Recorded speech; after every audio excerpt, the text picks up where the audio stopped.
Oke, malam Arvin Malam, Pak. dan Vigo. Malam, Pak. Kalau Arvin itu sudah mulai tepatnya Arvin. Kita bahas tentang MBKM ya. MBKM-nya sudah sampai di mana? Kalau nggak salah kemarin itu Arvin sama Vigo sama ya di Beda, Pak. Beda, Pak. Saya Saya di di sekolah sini. ekspor, Pak. Oh, Vigo yang di sekolah ekspor ya. Iya, Iya, Pak. Kalau Arvin di Zenius, Pak. Oke. Kalau di Arvin itu di Sendir istilahnya tulisannya gimana, Vin? Zenius, Pak. Zeniers ya. Zenius itu, Pak. Oke. Ini sudah masuk ke berapa minggu ke berapa? Sekarang minggu kedua, Pak. Mulainya itu dari tanggal 21 kemarin. 21 Februari. Oke, Anda mulai 21 Februari masuk ya. Disuruh ngapain aja di sana, Vin? Ceritanya gimana? Cerita dong. Oke. Saya kan ngambilnya yang spesialis yang tentang e-commerce sama e-business customer life cycle, Pak. Nah, jadi di sini kemarin itu dari Zenius itu dia punya learning framework sendiri. Jadi kita pertama itu di minggu ke-1 sampai minggu ke-4 itu bakal belajar fundamental dulu. Nah, jadi fundamental itu kita itu belajar tentang matematika dulu terus. Oh ya? Ya, jadi kayak dibangun dari awal gitu, Pak, dari fundamental skill-nya. Nanti baru kita masuk ke insight, kemudian setelah insight itu baru kita masuk ke specific skills. Nah, katanya dari Zenius itu kita dibangun dari awal agar kita punya thinking atau learning framework-nya biar tersusun rapi, Pak. Itu kalau menurut Zenius. Nah, kemarin itu masuk ke bagian penalaran dan pemahaman bacaan. Nah, di situ saya tuh belajar tentang bagaimana cara memahami informasi dengan benar. Terus cara menarik kesimpulan, cara berbahasa dengan benar. Nah, untuk bahasa sendiri kemarin saya belajar tentang bahasa Indonesia sama bahasa Inggris juga. Yang nantinya akan buat e-commerce itu, Pak. Karena kan katanya bahasa Inggris kan e-commerce kan kaitannya erat dengan penggunaan bahasa Inggris, Pak. Oke. Terus cara logical thinking untuk nanti biar siap menghadapi customer yang berbeda-beda itu. Karena kan life cycle customer itu kan behavior-nya kan beda-beda. Nah, terus cara berargumen sama cara menerapkan matematika atau model matematika di dalam kehidupan sehari-hari. Ya? Itu sih lebih tepatnya. Ya, Pak. Matematikanya disuruh ngapain, Vin? Jadi gini, Pak, kemarin tuh kayak kita disuruh membuat permodelan gitu, Pak. Misalnya kayak belajar tentang apa ya? Kayak SMA dulu sih, kayak ada perbandingan, terus kita tuh diajarin kalau bahwa matematika itu bukan hanya tentang berhitung, Pak. Tapi matematika itu juga bisa diaplikasikan dalam kehidupan sehari-hari. Misal saja dalam ekonomi, yang buat kurva, grafik gitu. Oke. Pesertanya berapa, Vin? Pesertanya sendiri banyak sih, Pak. Kemarin itu nyampe, kalau dari yang di lingkup atau penjurusannya saya itu sekitar 80, tapi karena ini kan banyak, Pak, ada kurang lebih sekitar berapa penjurusan ya, kayaknya ada 7 atau lebih, ada yang ambil di digital marketing, ada yang ambil programming, saya kebagiannya yang di e-commerce. Nah, di e-commerce sendiri kemarin itu ada sekitar 80, dan nanti dari itu tuh akan dibagikan mentor itu, Pak. Jadi kemarin sudah dibagikan mentornya. Nah, satu mentor itu megangnya sekitar 10 orangan. Oke. Anda belum masuk ke situ ya? Masih kelas besar dulu ya? Iya, tapi untuk mentornya sudah dibagi, Pak. Sudah dibuatkan grup WhatsApp juga.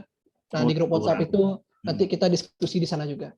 Jadi dari awal sampai akhir nanti, kalau misalnya ada keluh kesah atau ada yang mau dibantu, itu kita lapornya ke mentor yang udah dibagi. Oke, 10 orang Anda udah mulai kenal nggak? Dari mana aja mereka? Kemarin baru mulai kenalan sih. Nanti hari Jumat kita bakal ada bonding lagi, Pak. Ada yang kebetulan ada yang dari Bali juga.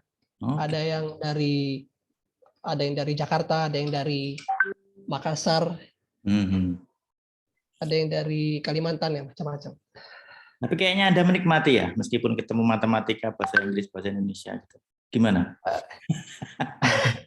Sebenarnya ya kembali ke dasar kan, Heeh. tapi dari pihak Sindiusnya sendiri itu menurut saya masuk akal sih, karena kan kadang kita kan mengabaikan hal-hal yang dasar dulu.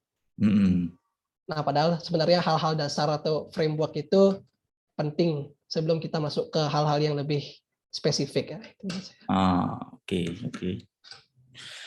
Oke, makasih Alvin. Ya, Pak. Next time saya update lagi ya, jangan kapok Ya, ya. Pak. Apa-apa, Pak. Oke, seminggu jadwalnya berapa kali pertemuan mereka? Kalau seminggu itu dijadwalkan 2 kali pertemuan live meeting selama 3 jam. Kemarin itu saya udah live meeting dari jam 5:30 sore sampai jam 8-an, Pak. Nah, di sela-sela itu kita tuh dikasih modul itu, Pak. Jadi modul itu nanti diisi video, nah video terus sama isi artikel dan materi pembelajaran. Nah, di setiap artikel dan materi itu ada tes atau latihan soal yang harus dijawab. Oke. Ada kemungkinan apa ya namanya? Ya, rasanya belajar gitu gimana? Yang Anda apa sih? Dari suasananya banyak yang semangat apa ya? Saling mendukung atau gimana ya? Dari kan baru kenal ya. Jadi bonding itu kan nggak gampang ya. Belajar dasar lagi itu nggak gampang ya. Jadi nggak ada yang merotol atau ada yang merotol juga? Enggak sih Pak, kalau dari suasana atau dari environment sendiri itu cukup mendukung Pak. Jadi teman-teman tuh lumayan antusias. Karena mereka tuh juga kan pertama nggak expect bahwa kita tuh belajarnya dari fundamental dulu, dari dasar dulu, ya kan. Nah, ternyata fundamental itu juga ternyata sering istilahnya menggocek, istilahnya kayak apalagi dalam berlogika itu Pak. Biasanya pertanyaan ini ternyata jawabannya ini. Nah, jadi teman-teman tuh mulai oh ternyata konsep pikir kita tuh masih ada yang salah atau yang perlu diperbaiki. Nah, dari situ tuh teman-teman juga antusias. Misalnya di grup itu kemarin misalnya kalau ada yang kesusahan, misalnya latihan soal kita ada yang nggak tahu, jadi kita saling bantu-membantu, saling bahu-membahu gitu. Sebelum masuk ke tes yang real, yang memang sendiri individual gitu. Oke, menurut Kev Alvin, Anda ngambil ini semester berapa sekarang? Semester 6 Pak. Menurut Anda telat apa ini waktu yang tepat untuk ngambil apa sebaiknya nanti kalau ngambil kayak gini? Ngambil studi independennya Pak. Kalau menurut saya waktu yang tepat sih Pak. Jadi semester 6 itu, jadi saya kan kebetulan ingin juga tertarik sama hal yang berbau e-commerce itu Pak. Karena kan e-commerce kan perkembangannya cukup pesat Pak. Oke. Ya, jadi dengan saya masuk ke program ini dan di semester ini saya cukup waktu yang tepat sih menurut saya Pak. Karena nanti kalau di semester 7 itu kan waktunya sudah kita untuk menyusun skripsi dan sebagainya. Oke ya. Jadi kalau semester 5 atau 4 terlalu muda gitu ya? Mungkin terlalu keduluan ya Pak, atau karena dulu kan mungkin belum sefamiliar ini yang adanya program studi independen ini. Oke. Ya. Karena sebenarnya Anda punya program studi independen itu bisa 2 semester kan, dua periode 2 kali ya. Tapi ya itu kan pilihan ya, Anda boleh ngambil boleh enggak kan. 2 semester studi independen itu bisa sih sebenarnya. Rencananya kepingin ngambil magang juga Pak. Tapi kompetisinya tinggi itu ya. Ya kita lihat Pak. nantilah. Tapi semester depan lah semoga. Oke. Oke, terima kasih Alvin. Sukses ya. Terima kasih banyak Pak. Sama-sama Pak. Ya, pengen dengerin Vigo. Gimana Gu? Apa kabar? Ya baik-baik aja Pak, puji Tuhan Pak. Anda ambil di sekolah ekspor ya? Iya Pak, sekolah ekspor Pak. Ini sudah minggu keberapa sekarang? Sudah minggu keberapa? Sudah lama Pak, udah minggu ke-6 rasanya nih. Wah, lama banget juga ya. Sorry. Minggu ke-5 kayaknya Pak. Jadi mereka ini mulai tanggal 31 Januari nih Pak. Mereka mulai sebelum kita kuliah ya? Benar sekali Pak. Dan sebelum Ubaya mulai itu Pak, mereka sudah ngatur Zoom-nya dulu, mereka sudah sosialisasi gitu-gitu Pak. Oke. Anda diajari apa aja sudah sampai ke minggu ke Gini Pak, ini sangat interesting sekali sih Pak. Soalnya saya baru pertama kali ya, pernah mengenal sekolah ekspor nih serumit seperti ini Pak. serumit? Jadi iya Pak, jadi ekspor nih ya nggak gampang juga Pak, susah banget Pak menurut saya Pak. Jadi awal-awal Pak ya, pada minggu pertama sama minggu kedua itu biasanya tuh Pak Handito nih Pak, kepala sekolah itu biasanya suka sharing-sharing gitu loh Pak. Jadi masih sekedar sharing Pak. Jadi minggu satu, minggu kedua itu sudah ya sharing-sharing biasa lah Pak. Kalau saya conclude sih dari yang saya terima sih biasanya sih masih sharing-sharing minggu satu sama minggu kedua. Nah minggu ketiga, minggu keempat tuh mulai diajari Pak, mulai dikenalkan beberapa mentor-mentor Pak. Jadi yang unik di sini Pak, jadi saya baru tahu Pak bahwa kopi itu dulu itu tidak boleh sembarang diekspor Pak. Nah ini kan pengetahuan baru kan bagi saya Pak. Tapi sekarang sudah boleh diekspor, boleh bebas diekspor Pak. Jadi saya belajar tentang restriksi trade, restriksi ekspor. Saya belajar tentang penghitung FTA, tapi sampai sekarang saya masih belum bisa Pak menghitung FTA itu Pak. Habis itu yang ketiga ini saya diajari ini Pak, saya diajari communication skill Pak baru-baru ini Pak. Sama keempat Pak, saya diajari bikin website sendiri Pak. Jadi sudah ada tugas Pak ini Pak dalam minggu keempat ini Pak. Tugasnya bikin website di WordPress Pak. Itu ada juga sesi sendiri Pak. Kalau nggak salah di minggu ketiga, minggu keempat itu Pak baru digembor-gemborkan Pak, disuruh bikin website. Saya sudah selesai Pak, saya sudah ngumpulkan Pak. Ya gitu-gitu aja sih Pak. Nah sama ini Pak, ini saya ada mau sharing sih Pak. Soalnya teori yang saya dapatkan itu kan lumayan banyak Pak. Tapi ya jujur saja Pak, saya kurang 50%-nya saya sudah lupa gitu Pak. Jadi saya record pagi-pagi, habis itu saya nonton, terus malamnya saya nonton lagi. Biasanya kayak gitu Pak. Di Tapi sekolah yang ekspor itu? benar-benar apa Pak? Di sekolah ekspor itu ya? Iya benar Pak. Jadi ya jadi yang benar-benar membekas dalam pikiran saya ini Pak. Kita kan sudah didorong-dorong untuk segera menentukan itu sih Pak. Apa yang mau fokus apa yang mau diambil Pak. Jadi di sekolah ekspornya ada 3 Pak. Yang pertama itu fasilitator UKM ekspor, kedua itu produk pengembangan ekspor, dan 3 ini fokusnya ini pada aplikasi ekspor Pak. Gitu Pak. Nah awalnya Pak, saya sama teman saya yang saya ketemu di sekolah ekspor ini, awalnya kita tuh milih produk pengembangan ekspor Pak. Jadi saya sendiri Pak itu sudah punya insight Pak, sudah berpikir ke depannya Pak ya. Aku ini mau bikin coco fiber Pak. Jadi coco fiber itu Pak itu dibikin dari limbah sabut kelapa Pak. Nah ini Pak, ini rada menjengkelkan bagi saya sih Pak. Ini benar-benar membekas sih Pak, di ingatan saya Pak. Jadi ketika saya ketemu sama supplier sabut kelapanya sendiri Pak ya, dia tuh kayak gembor-gemborkan gitu Pak. Dia tuh pokoknya istilahnya tuh kayak ombes lah Pak, omongan besar gitu Pak. Jadi dia berikan saya video, terus dia bilang kayak gini, nanti kamu ini tak support ya sabut kelapaku ya. Istilahnya saya tuh dijadikan tempat pembuangan bagi limbah sabut kelapanya Pak. Jadi saya tuh mendapatkan sabut kelapa itu secara gratis. Yang mana saya senang dong Pak, karena kan coco fiber itu kan didapatkan dibikin dari limbah sabut kelapa itu Pak, gitu loh Pak. Nah saya kan sudah senang Pak, otomatis ya Pak ya.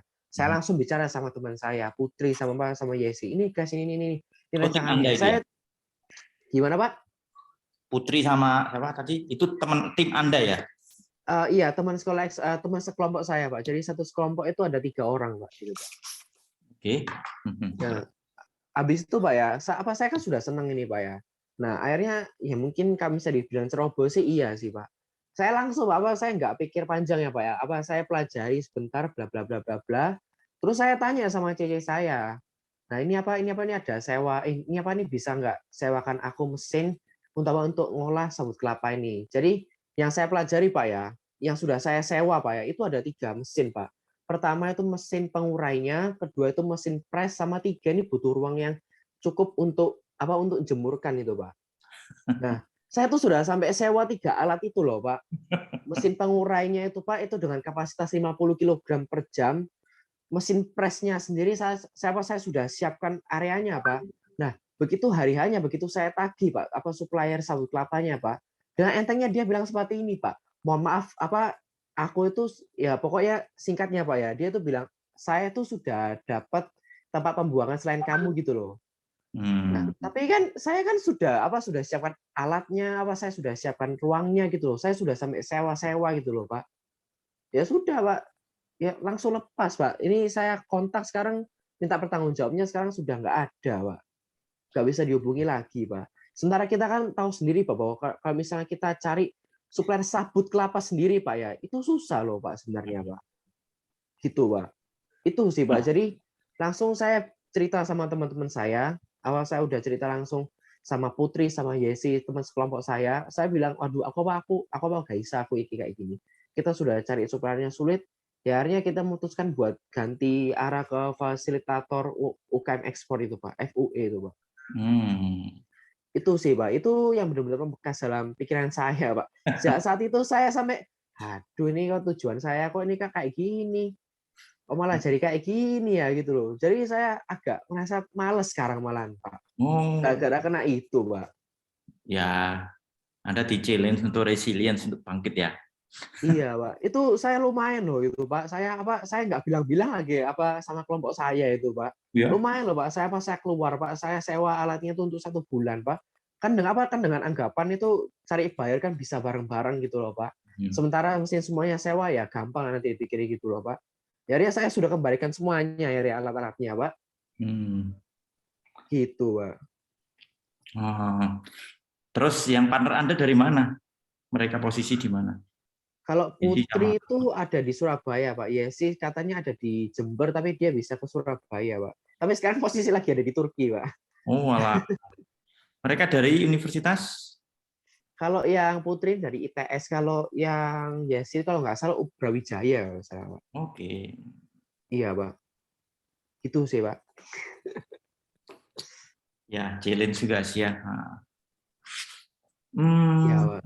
Saya nggak tahu sih, tapi saya udah kembalikan semuanya. Soalnya saya dulu pernah kerja dengan USAID, dia salah satunya sih kelapa. Kelapa itu jadinya seperti apa saya belum tahu, waktu itu baru mapping awal sih. Ya, tapi ya itulah proses ya, gimana lagi? Iya, Pak. Ya mau gimana lagi, Pak. Kita mulai Saya dari lagi ya. Iya, Pak. Ya gimana lagi, Pak. Saya sudah habisan kata-kata itu, terus modal saya juga udah saya keluarkan gitu loh, Pak. Ya saya termasuk tergesa-gesa sih, Pak, sama terburu-buru sih, Pak. Ya itu kesalahan utama saya, Pak. Gitu, Pak. Soalnya dengerin motivasinya mentor-mentor itu kan bikin saya semangat gitu loh, Pak. Oh itu, Pak. Salah saya di sana, Pak. Gitu, Pak. Oke, ternyata nggak seperti yang iya, Pak. Iya, Pak. Jadi nggak seperti yang dia disampaikan, Pak. Ya. Iya. Oke, ya. Jadi sekarang mulai geser lagi ke sekarang apa? Support UMKM. Sekarang saya sudah nggak ngurus lagi pengembangan produk lagi yang awalnya saya jadi Coco Fiber sama Coco Pit itu, Pak. Jadi sekarang saya lagi nyari UMKM yang mau difasilitasi, Pak, untuk ekspor, Pak. Gitu. Belum nemu ya? Belum nemu, Pak. Ini kan barusan kemarin baru milih tracknya, Pak. Sama teman saya Putri dan Yes ini setelah mendengar cerita saya itu nampaknya juga males gitu loh, Pak. Kayak nanggapi saya juga gitu loh. Gitu, Pak. Oke, jadi kalau kami lagi bikin nyusun, sebenarnya hampir sama sih, Pak Hanindito itu kan yang di Jakarta ya. Kami lagi koordinasi dengan pengusaha ekspor yang di Jawa Timur sih, tapi produknya sih kebanyakan sih mereka lebih banyak ke fasilitasi juga sih, nggak yang produksi sendiri kan nggak banyak juga, kebanyakan pertanian. Terus ada lagi furniture. Ya, furniture ya. Furniture itu isinya anak alumni UBaya banyak sekali kalau. Cuman mereka biasanya dapat bayar 2 itu sudah cukup ya. Dapat bayar 2, dapat bayar 3 itu mereka sudah sebulan bisa 5 kontainer, 10 kontainer itu sudah cukup. Oke. Semangat ya nanti kita ya, Pak. Ya. Pengalaman baru sih, Pak, ini, Pak. Makasih Vigo sharingnya. Ya. Ino, apa kabar Ino? Baik, Pak. Halo. Ino akhirnya di ruang guru ya jadinya? Iya, Pak. Data dan bisnis analitis. Oke. Jadinya gimana kemarin? Di ruang guru diajari apa aja? Minggu keberapa? Kayaknya baru masuk minggu ketiga, Pak. Jadi kalau di ruang guru itu ada terbagi kelasnya 2, antara online course sama kayak webinar gitu. Nah, kalau yang webinar itu Senin sampai Kamis itu ada 2 kelas, pagi sama sore. Setiap Hmm. kelas itu 2 jam, jadi 4 jam per hari. Terus Oh. di Jumat Sabtu itu juga ada, tapi cuma pagi, itu 2 jam. Terus dia itu pelajarannya kalau Senin sampai Kamis itu kayak yang fokus ke programnya, namanya itu SC. Terus kalau yang Jumat Sabtu itu ke general GC namanya, Pak. Jadi kalau yang GC Jumat Sabtu itu gabung dari semua program, jadi kayak kelas besar gitu. Kalau sekolah ekspor tuh outputnya nanti bisa ekspor. Kalau yang ruang guru ini outputnya apa kira-kira? Itu Pak, saya sudah tanya sih ke mentornya, kan kita juga ada sisi mentoring itu, sisi mentoringnya itu kayak lebih ke sharing sama mentornya, kita itu kayak merasa bagaimana di kelas gitu apa. Nah, waktu itu saya tanya kan Pak, itu proyek akhirnya gimana? Itu kayak belum ada kepastian sih dari ruang guru kayak final project-nya bakal seperti apa Pak. Kalau punyanya Arvin tadi, final project-nya e-commerce ya, bikin bisnis online gitu ya. Itu Iya, punya Pak. Arvin ya. Kalau punyanya ruang guru, punyanya Ino ini belum tahu ya kira-kira. Tapi diajari modeling sudah mulai diajari bikin program ya. Belum sih Pak, sejauh ini masih teori semua Pak. Jadi kalau yang general class itu diajari tentang komunikasi dan presentasi sama manajemen proyek. Tapi kalau yang fokus ke program ini itu lebih ke mirip-mirip kelas PEB gitu Pak. Tapi kayak lebih bukan membuat Pak, program nanti ya. Bukan Pak, kita analisa data. Oh, analisa data, oke. Oke. Ya. Jadi outputnya belum tahu mau riset apa, mungkin kayak marketing riset, kira-kira kayak gitu ya. Masih belum tahu Pak, belum ada Ini bocoran-bocoran. jalan yang dijalanin masih. Kalau Arvin outputnya nanti bikin apa, Vin? Kira-kira? Kalau kemarin itu, kalau nggak salah itu bakal kita antara buat e-commerce, maksudnya buat bisnis e-commerce, atau kita itu bakal analisis, buat laporan untuk analisis behavior customer yang bertransaksi di e-commerce. Pokoknya seputar e-commerce itu. Hampir mirip ya programnya Arvin dan Ino ini ya? Iya Pak, lumayan mirip. Lumayan mirip ya, sama-sama data analisis kira-kira gitu ya. Sama-sama gini soalnya Pak. Zenius sama Ruang Guru itu kan sama-sama educational tech gitu Pak. Jadi kayak dia bimbingan belajar tapi yang spesifik gitu. Jadi mungkin dari segi struktur atau dari operasionalnya cukup mirip Pak. Sama-sama edtech soalnya. Education technology. Kalau Arvin pembimbingnya Pak Yanto ya? Iya Pak Yanto. Kalau Ino pembimbingnya Bu Miss Olive. Ya, Bu Olivia. Tapi kayaknya kalau Arvin jam belajarnya kayaknya lebih sedikit deh. Kalau Ruang Guru kayak padat banget, Pak. Beneran padat.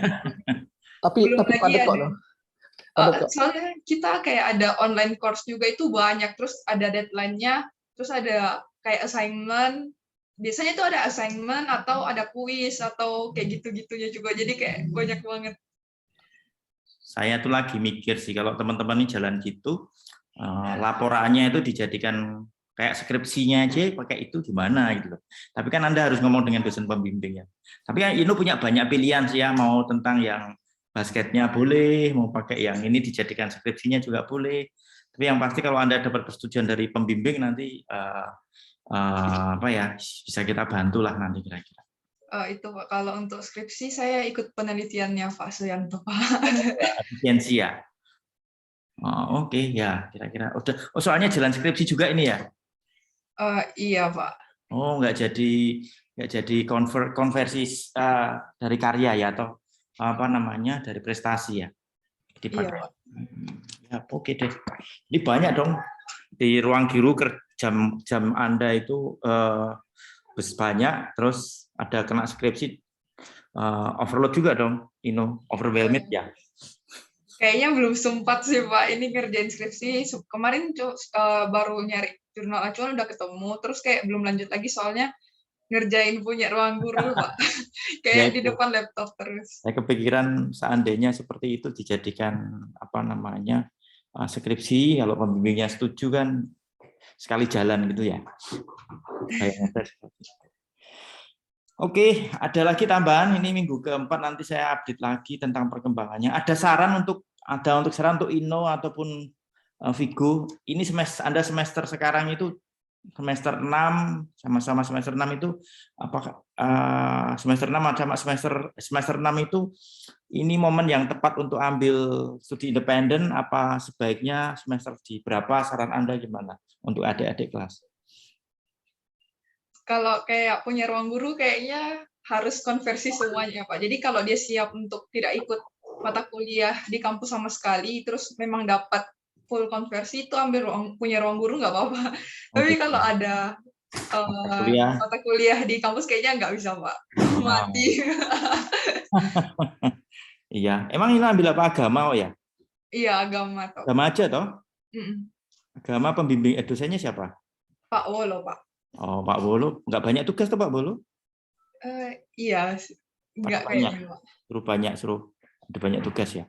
Enggak toh? Belum tahu sih, Pak. Oh, belum ada tugas ya? Ya. Sudah kemarin 1 kali, Pak. Oke. Kalau Arvin ngambil mata kuliah apa? Saya kemarin konversi 15 SKS, Pak. Ada mata kuliah yang masih diambil sekarang? Skripsi barangkali? Sekarang ngambil metodologi penelitian, Oke. terus ngambil seminar bisnis internasional. Seminar nggak konversi tak? Enggak, Pak. Kemarin udah terlanjur di mata kuliah rekognisi, itu kemarin terlanjur input 15, Pak. Jadi nggak apa, sudah terlanjur berjalan, Pak. Oke. Sama saya ngambil mata kuliah pilihan itu dasar-dasar manajemen pemasaran, Pak, TDMP.